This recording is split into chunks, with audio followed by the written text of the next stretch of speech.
أعوذ بالله من الشيطان الرجيم بسم الله الرحمن الرحيم الحمد لله رب العالمين خالق خلائق الأجمعين الأول الآخر والظاهر الباطن والحي الذي لا يموت ثم الصلاة والسلام على البشير النذير والسراج المنير الطهر الطاهر المنصور المؤيد أبي القاسم محمد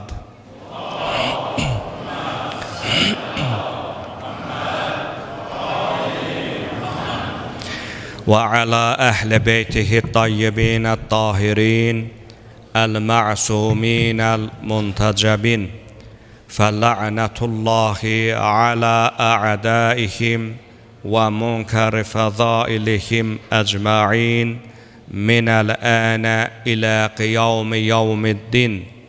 أما بعد، قال الحكيم في كتابه محكم الكريم: بسم الله الرحمن الرحيم إن الإنسان خلق هلوعا إذا مسه الشر جزوعا. Sadaqallahul aliyyul azim. Əziz və hörmətli möminlər, sizin hər birinizi uca Allahın adı ilə salamlayır, cümə gününüzün mübarək olduğunu və bugün etdiyiniz bütün ibadət və itaətlərin öz uca dərgahında qəbul olmasını diləyirik. Biz ötən xütbəmizdə namazın əhəmiyyəti haqqında danışmışdıq və qeyd etmişdik ki, namaz mövzusu hər bir möminin kamil olmasının ən mühüm və ilkin xüsusiyyətlərindən biridir. Elə maraqlananlar Qur'an-ı Kərimin Müminun surəsinə müraciət etsələr, mətləbin nədən ibarət olduğunu dəqiq şəkildə biləcəklər. Eyni ilə də bugünkü xütbəmiz keçən xütbəmizin davamı olacaq, lakin fərqli bir istiqamətdə. Keçən xütbəmizdə biz namazın əhəmiyyəti, onun uxrəvi, yəni axirətə aid, o cümlədən dünyəvi faydalarından danışmışdıq. Bugünkü xütbəmizdə isə mövzumuz namazın ictimai, psixoloji əhəmiyyəti, o cümlədən klassik irsimizdə Azərbaycan ədəbiyyatında namaz mövzusu haqqında olan deyimlər haqqında danışacağıq. Qeyd etmişdik ki, namazın ilkin əhəmiyyəti hər bir insanın günahdan xilas olmağı, günahdan qorunmağıdır.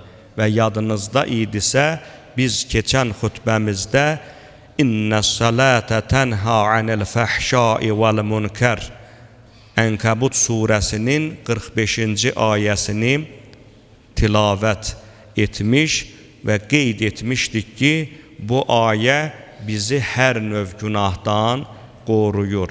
Deməli, namazın birinci əhəmiyyətinin bizi günahlardan qorunması olduğunu və hətta yadınızdadırsa, bir hədisdə qeyd etmişdik ki, bir nəfər gəldi İmam Cəfər-i Sadiq əleyhissalamın yanına, dedi: ey Peyğəmbər oğlu, namazımın qəbul olmasını haradan bilim? İmam əleyhissalam gözəl bir tövsiyə buyurdu. Dedi, bax əməllərinə. Əgər sənin əməllərin Qur'anın göstərişlərinə uyğundursa, deməli namazın məqbuldur. Əks halda namazın qeyri-məqbuldur. Necə deyərlər? Məsələn, biz qış paltarını geyinirik ona görə ki, bizi qışın soyuğundan qorusun. Madam ki, o paltar bizi soyuqdan qorumursa, deməli o paltarın bir keyfiyyəti və bizə bir faydası yoxdur. Namaz da eyni ilə belə. Deməli o namaz bizi günahlardan qorumursa, o namazın bizim üçün nə dünya, nə axirət faydası var, nə də o namazın namazlığı belə yoxdur. Bugünkü xutbəmizdə dedik ki, 3 əsas istiqamətə diqqət yönəldəcəyik. Birincisi, namazın ictimai faydaları, ikincisi, onun şəxsə aid olan psixoloji faydaları, üçüncüsü də bizim klassik mirasımızda namaz mövzusu nə kimi öz əksini tapıb deyə bu fikirlərə də aydınlıq gətirəcəyik. Bildiyiniz kimi namaz elə bir əmrdir, elə bir dini ayindir ki, onun faydası təkcə insanın şəxsinə deyil. Namaz təkcə insanı cəhənnəm əzabından qorumaq üçün əmr edilməmişdir. Namaz başdan ayağa batini sirlərlə dolu olan xüsusi bir ibadətdir. İnşallah Allah ömür versə, bu xütbə silsilə şəklində davam ediləcək və gələcək xütbələrimizin birində Əsrarus Salat, namazın sirləri haqqında məsumlarımızdan nəql edilmiş bir neçə rəvayət üzərində söhbət edəcəyik. Dedik, namazın ictimai faydaları, o cümlədən onun psixoloji faydaları nədən ibarətdir? Biz hədis mənbələrinə baxdığımız zaman görürük ki, hədis-i şəriflərdə namazın birinci faydası insanın ruhi aramlığı üçün sanki əmr edilmişdir. Namazı həqiqi simasında qılan bir insanın psixoloji olaraq, ruhi olaraq qəlbi o qədər aramlıq tapır ki, sanki o şəxsin dünyada heç bir problemi, heç bir müşkili yoxdur. Bu məsələyə İmam Əli əleyhissalam xüsusi olaraq diqqət yetirərək mübarək kəlamlarının birində belə buyurur: Əs-salatu qurratu aynil mümin. Namaz müminin gözünün aydınlığıdır. Belə tərcümə eləmək olar. Bilirsiniz, ərəbin dilində bir kəlmənin bir neçə formada tərcüməsini vermək mümkündür. Çünki ərəb dilində olan hər bir kəlmə polisemantikdir, yəni çox mənalıdır. Burada müjdə mənasında tərcümə etdim ona görə ki, bir insana xoş bir xəbər verildiyi zaman əhvalı necə olur? Əhvalı yüksəlir.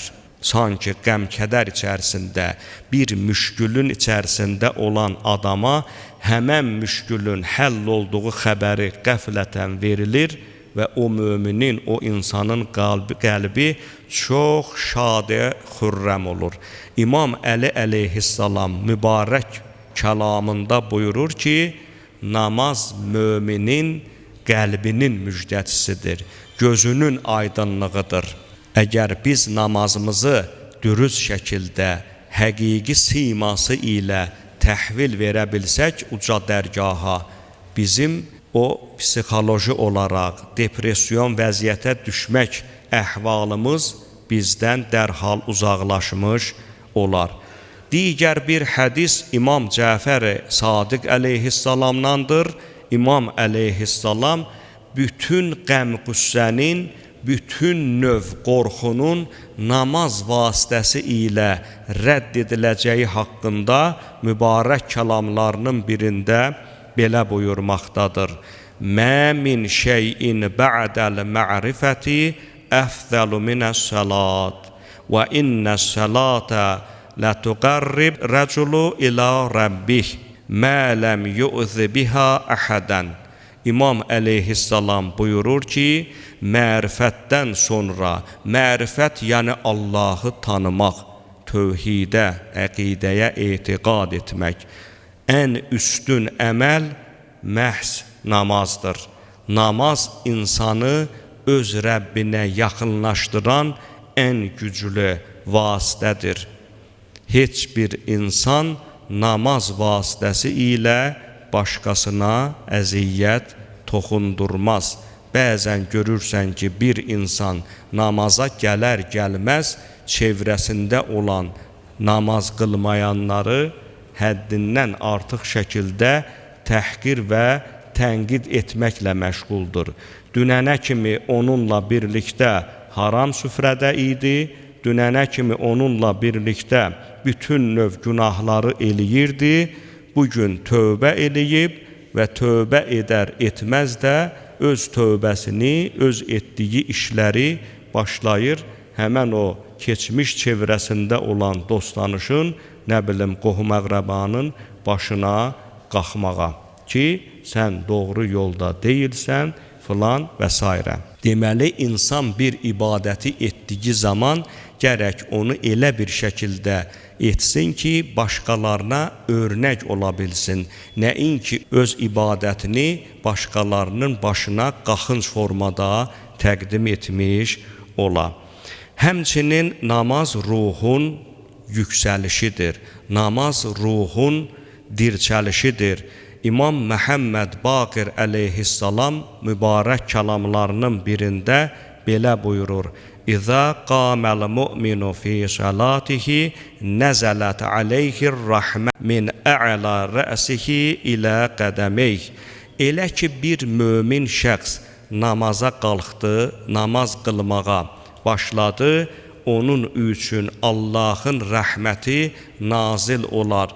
O nazil olmuş rəhmət həmin bəndənin başından ayağına kimi, yəni bütün əhvalını əhatə edəcəkdir və həffət bihil məlaikə və mələklər həmin bəndəni, həmin mömini çevrəyə almış, onu əhatə etmiş olarlar. İmam əleyhissalam digər bir hədisində namazın qəlbi, paslanmış qəlbləri pakladığını bildirir. Mübarək kəlamında buyurur ki, bəndə namaza qalxdığı zaman Rəbbi onunla iftixar hissi keçirər. Onun üçün sükunət nazil edər, ona öz rəhmətini göstərər və onu mələklər çevrəyə alarlar. Bu hədisdə bir neçə mühüm nöqtə öz əksini tapır. O nöqtələrdən də biri həqiqi namaz qılan bəndənin Allah qarşısındakı dəyəri o qədər alidir ki, Allah o bəndə vasitəsi ilə mələklər önündə iftixar hissi keçirmiş olar. Digər bir hədisimiz Peyğəmbər salavatullahdandır. Mübarək kəlamında o həzrət buyurur ki, namaz mənim gözümün qarasıdır. Bəndə namaza qalxdığı zaman onun bütün günahları əməl dəftərindən silinmiş olar. Deməli, namazın bizim fərdi həyatımıza, psixoloji həyatımıza təsiri ondan ibarətdir ki, biz namaz qılmaqla etdiyimiz bütün günahları, hansı ki o günahları əməl dəftərimizə həkk etdirmişik, o günahları biz pozmuş, sildirmiş oluruq. Bütün bunların hamısı onu göstərir ki, əziz möminlər, sözün həqiqi mənasında namaz hər bir bəndə üçün təkcə onun psixoloji, təkcə onun ictimai faydaları üçün deyil, həm də onun bütün dünya və axirət işləri üçün mühüm olan bir ayindir, bir ilahi əmrdir. Biz dedik ki, namaz haqqında bizim klassiklərimiz, bizim böyük alimlərimiz, şairlərimiz də çox yaxşı, necə deyərlər, maraqlı tövsiyələr ediblər öz əsərlərində.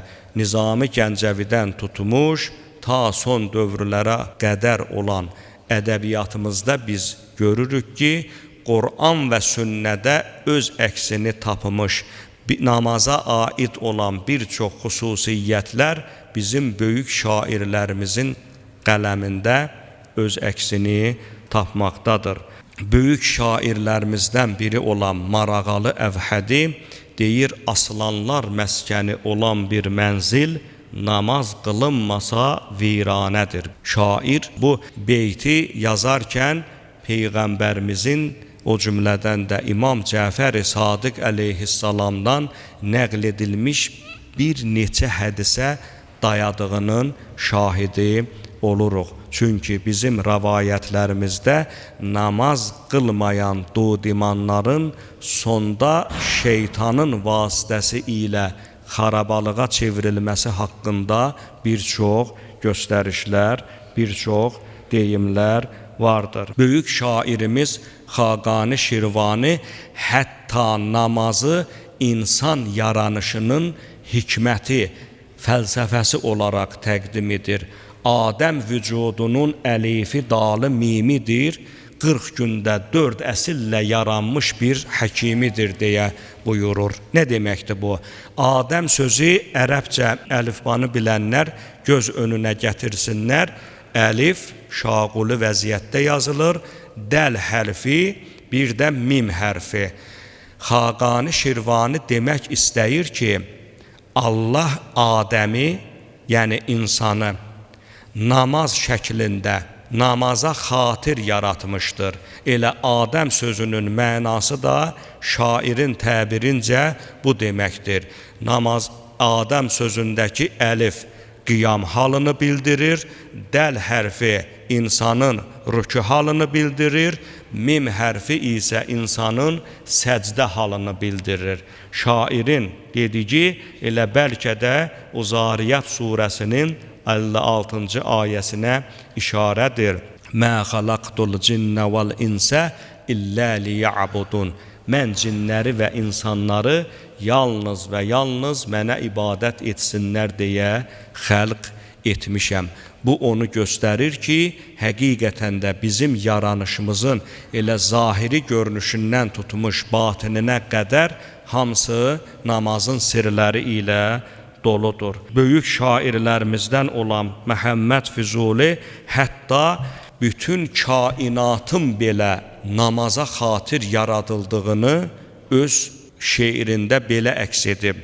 Aləmləri xəlq etdi Xuda bani namazdır. Məxluqidən ayıran növü insanı namazdır. Səccadə kənarında olan vaxtda ibadət min şəkk olunan sər o zəlilanə namazdır. Demək istəyir ki, Allah aləmlərin özünü belə səcdəyə xatir yaradıb. Onu zikr etsinlər deyə yaradıb. Bəli, şair bu misrasında çox haqlıdır. Çünki Qur'ana baxdıqda da biz görürük ki, Yusabbihu lillahi ma fis-semavati və ma fil-ard. Yerlərdə və göylərdə elə bir şey yoxdur ki, Allahı təsbih etməmiş ola. Məsələn, Ər-Rəhman surəsi və digər surələrdə belə biz görürük ki, ağacların, heyvanatın belə Allaha səcdə etdiyi, Allaha təsbih dediyi Qur'an-ı Kərimin bu və ya digər surələrində öz əksini tapmışdır. Deməli, namaz elə bir mühüm məsələdir ki, şair bir misra ilə də min şəkk olunan sər o zəlilanə namazdır deməklə İmam Əli əleyhissalama işarə vurmuş olur. Yəni, o şəxsin mübarək başı sər başa deyərlər. Məhz namazın üstündə şəkk edildi, vuruldu, parçalandı. Və digər bütün biz görürük ki, bizim şairlərimizin, bizim ədiblərimizin bir çox əsərlərində məhz namaz mövzusu öz əksini tapmaqdadır. Toxunacağımız mühüm bir məsələ bu günlər həm də gecə namazıdır. Əziz möminlər, doğrudur. Gecə namazı Qur'anın bəzi ayələrindən, Peyğəmbərimizin, imamlarımızın da bəzi hədislərindən görsənən budur ki, qismən çətinliyi var. Çünki isti yerdən qalxmaq, dəstəmaz almaq, yuxunun şirinliyini özündən uzaqlaşdırmaq hər müminin xüsusiyyəti deyil. Gecə namazı kamil müminin xüsusiyyətlərindəndir. 20-dən artıq gecə namazının faydası vardır. Bir neçə hədislə həmin o faydalara biz toxunaq. Birincisi budur ki, gecə namazını qılan şəxsi Allah öz dərgahında istiğfar əhli kimi yazar. İstiğfar əhli olmaq sıradan bir dərəcə deyil. Biz Qur'ana baxaq. Qur'an-ı Kərim Ali İmran 17-ci ayədə Əs-sabirunə vəs-sadiqunə vəl-qanitinə vəl-munfiqinə vəl-müstəğfirinə bil-əshar. Səhər vaxtı Allahdan bağışlanma diləyərlər. Qur'an bir neçə dərəcəni sadalayır, sonuncu dərəcədə eyni zamanda qeyd eləyir ki, səhərə yaxın müddətdə bir qrup insan vardır ki, istiğfar diləməklə məşğuldurlar. İmam Sadiq əleyhissalam İnnə mən istağfərəllahə səb'inə mərrətən fi vəqti səhər fəhuvə min əhli həzihil əyə. Həzrət buyurur ki, hər kəs səhər vaxtı 70 dəfə istiğfar diləsə, o bu ayəyə daxildir. Yəni, o şəxs, o mömin Allahın bu Ali İmran surəsində nəzərdə tutduğu təbəqədən birinə çevriləcəkdir. O cümlədən biz görürük ki, gecə namazı həm də bütün keçmiş peyğəmbərlərin sünnəsi olub. Yəni, elə bir peyğəmbər olmayıb ki, gecə namazını tərk etmiş olalar. İmam Cəfər-i Sadiq əleyhissalam buyurur ki, Aleykum bis-salatil-leyli. Sizə gecə namazı qılmağı tövsiyə edirəm. Fə-innəhə sünnətu nəbiyyukum. Çünki o, sizin peyğəmbərinizin sünnəsidir. Deməli, peyğəmbərimizin qoyduğu qaydalardan, qanunlardan biri də heç şübhəsiz ki, gecə namazının qılınması olubdur. Hətta bəzi hədislərdə gecə namazı dünya və axirətin zinəti hesab edilir. Baxın, bir insan istəyər ki, zinətlənsin, gözəl ətirlər sürtsün, təmiz, gözəl, yaraşıqlı paltarlar geyinsin və s. Amma Peyğəmbərimiz, imamlarımız hər bir müminin zinəti kimi başqa əməlləri deyil, məhz gecə namazını tövsiyə ediblər. Yəni, istəyirsən ki, qiyamətin günündə məhşərə bərli, bəzəkli, nurani şəkildə gələsən, o zaman gərək gecə namazına xüsusi diqqət yetirəsən. Əziz möminlər, heç olmasa ay ərzində müəyyən bir müddəti mütləq gecə namazına ayırmağımız bizim üçün çox təkid edilmiş bir sünnədir. Əməl dəftərimizdə mütləq şəkildə gecə namazı olmalıdır, gecə namazı yazılmalıdır. İmam əleyhissalam mübarək kəlamında buyurur ki, oğul uşaq və dünya var dövləti dünya həyatının zinətidir. Amma gecə namazı isə axirətin nemətidir. Allah o neməti yalnız bir qrupda cəm etmişdir. Çünki bilirik ki, gecə namazını heç də hər kəs qılmır. İmam əleyhissalam bu mübarək kəlamı ilə bunu bildirmək istəyir ki, Allah kimi daha çox istəmişdirsə, gecə namazının fəzilətini həmin o şəxsin əməl dəftərinə yazmış, ona yükləmişdir. Gecə namazının üstün xüsusiyyətlərindən biri də bəla və müsibətlərin dəf edilməsidir. İmam Əli əleyhissalam mübarək bir kəlamında bəlalardan xilas olmağımız üçün belə buyurur. Elə ki, Allah bir yerə, bir qovmə əzab nazil etmək istəsə, belə buyurar. Baxın o qovmin gecə namazına. Görün, gecə namazı qılıblarmı, yoxsa yox. And olsun izzəti cəlalıma.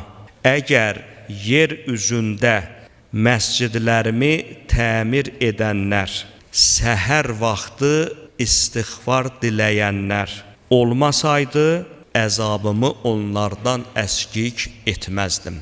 Deməli, bu iki xüsusiyyət, yəni məscidlərin təmiri, məscidlərə xidmət, belə deyək, bir də gecə namazına qalxmağımız nəinki özümüzə, ailəmizə, hətta yaşadığımız məmləkətə belə ilahi əzabın, ilahi qəzəbin nazil olmasının qarşısını almaqdadır.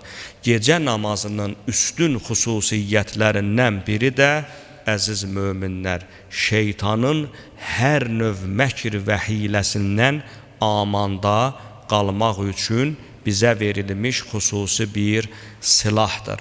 Bilirsiniz ki, Qur'anda bir neçə varlıqdan istiazə etməyimiz, yəni Allaha sığınmağımız tövsiyə edilib, onlardan birincisi məhz şeytandır. İmam əleyhissalam mübarək kəlamlarının birində məsum olmağımız üçün, məsum yəni günahdan uzaq olmağımız, günahdan qorunmağımız üçün gecə namazına sarılmağı bizə çox təkidlə tövsiyə edibdir. Buyurur ki, iblisin hiləsindən, onun ordusunun məkrindən qorunmaq üçün Allahı zikr edin, Allahın qorxusundan ağlayın və səhər vaxtı istiğfar diləyin. Əl-istiğfaru bis-səhər daha çox gecə namazı mənasında başa düşülür. Ona görə ki, bildiyiniz kimi gecə namazından, vitr namazından sonra 70 dəfə istiğfar diləmək çox təkidlə tövsiyə edilmişdir. Gecə namazı fərz namazdan sonra ən üstün əməl, ən üstün namaz hesab edilir. Yəni, vacib namazlarımızdan sonra elə bir Allahın buyurduğu, Peyğəmbərin, məsumların tövsiyə etdiyi əməl yoxdur ki, gecə namazını üstələmiş ola. Peyğəmbər salavatullah mübarək kəlamlarının birində belə buyurur ki, vacib namazdan sonra ən bəyənilmiş əməl gecənin qaranlığında səhərə yaxın qılınan namazdır. Bir məsələyə də aydınlıq gətirək ki, burada qeyd edilmiş səhərə yaxın məsələsi doğrudur. Çox təkid edilib ki, sübh namazına az qalmış bir müddəti möminlər seçə. Məsələn, gecə namazı nə qədər çəkir? 1 saat. 1 saat sübh namazına, azanına qalmış o vaxtı seçə, gecə namazını həmin vaxtda icra eləsə, daha çox fəziləti vardır. Amma buna baxmayaraq, mümkündür ki, bəzi fəqihlər axşam namazlarını qıldıqdan sonra gecənin istənilən vaxtına qədər, axşamdan ta həmən o müddətə qədər sənə necə rahatdırsa həmin vaxtda namaz qılmağın, yəni gecə namazı 11 rəkətli gecə namazı qılmağın işğalsız olduğunu deyiblər. Axşam namazlarını qıldın, bilirsən ki, məsələn, gecə namazına gecə yarısı durmaq, sübhə yaxın durmaq sənin üçün müəyyən bir çətinlik yaradır, eybi yoxdur. Axşam namazlarından sonra gecə namazını qıl, təki o sənin əməl dəftərinə yazılmış olsun. Peyğəmbər salavatullah bir hədisində belə buyurur, Cəbrail mənə belə dedi, ya Peyğəmbər, sənin ümmətinin ən xeyirlisi gecə namazını qılanlardır. Deməli, istəyirsən ki, ümmət içərisində xeyirlisindən olasan, xeyirli mömin olasan, çalış, gecə namazına xüsusi olaraq diqqət yetir. Hətta gecə namazı qılan şəxsi Allah özünə dost götürər. Bu haqda hədis-i şərifdə varımızdır. Hədis Cabir əl-Ənsari belə buyurur, Səmi'tu Rasuləllahi sallallahu aleyhi və aleyh yəqul, Məttəxəzəllahu İbrahimə xəlilən illə li-it'amit ta'am və salatihi bil-leyl və nəsu niyamun. Həzrət İbrahimi Allah iki xüsusiyyətinə görə özünə dost götürdü. Bir, yemək yedizdirdiyinə görə, hətta bəzi rəvayətlərdə var ki, Həzrət İbrahim əleyhissalam heç vaxt süfrəyə tək oturmazmış. Bəzi mənbələrdə göstərilir ki, bir gün Əli əleyhissalam hönkürdü ilə ağladı, yaxınlaşdırar, ya Əli, niyə belə ağlayırsan? Dedi, bir həftədir qonağım yoxdur, süfrədə tək oturmuşam. Qorxuram ki, Allahım mənə qəzəbi tuta. Bu onu göstərir ki, mömin şəxsin əsl xüsusiyyətlərindən biri həm yedizdirməli və həm də gecə namazını qılmalıdır. İbrahim əleyhissalamın Allahın yaxın dostu olmasının iki səbəbindən biri Peyğəmbərimiz buyurdu ki, o həzrətin heç vaxt gecə namazını buraxmaması imiş. Gecə namazı elə bir mühüm əməldir ki, hədislərdə salih insanların adət-ənənəsi kimi təqdim edilib. Peyğəmbər salavatullah mübarək kəlamlarının birində gecə namazının bir neçə mühüm xüsusiyyətini sadalayır. Birinci yerdə qeyd edir ki, o salihlərin adət-ənənəsidir. Yəni istəyirsən ki, Allah səni salihlərdən qərar versin, gecə namazını qılasan. İkinci xüsusiyyət Allaha yaxınlaşmaq üçün ən mühüm vasitədir. Və innə qiyaməl leyli quribə iləllah. Peyğəmbər buyurur ki, gecə namazı Allaha yaxınlaşdırar bəndəni. Digər üçüncü mühüm xüsusiyyəti günahlardan amanda saxlayar. Dördüncü mühüm xüsusiyyəti isə bədəndə olan bütün pislikləri. Pislik yəqin ki, burada xəstəlik mənasındadır. Gecə namazı insanın sağlam olması üçün mühüm bir ibadət olduğu məsumlarımızda rəvayət olunmuşdur. Bir hədisdə isə bütün peyğəmbərlərin əxlaqı kimi tərənnüm edilib. Hədis İmam Əli əleyhissalamdandır. Buyurur ki, gecə namazı bədəni sağlam edər, Allahı razı salar, Allahın rəhmətini nazil edər və gecə namazı qılanlar peyğəmbərlərin əxlaqından yapışmış olarlar. Bu onu göstərir ki, gecə namazının əziz möminlər nə dərəcədə əhəmiyyətli olduğu mübarək bu və ya digər kəlamlarda öz əksini tapmışdır. Hətta bəzi hədislərdə biz görürük ki, dünyəvi işlərimiz üçün gecə namazından biz kömək ala bilərik. Hədis İmam Cəfər-i Sadiq əleyhissalamdandır. Buyurur ki, sizə gecə namazı qılmağı tövsiyə edirəm. Çünki gecə namazı üzü nurlandırar, əxlaqı gözəlləşdirər, rozini artırar, borcun ödənməsinə köməklik göstərər, qəm-kədəri sizdən uzaqlaşdırar və gözünüzün daha da aydın olmasını təmin edər.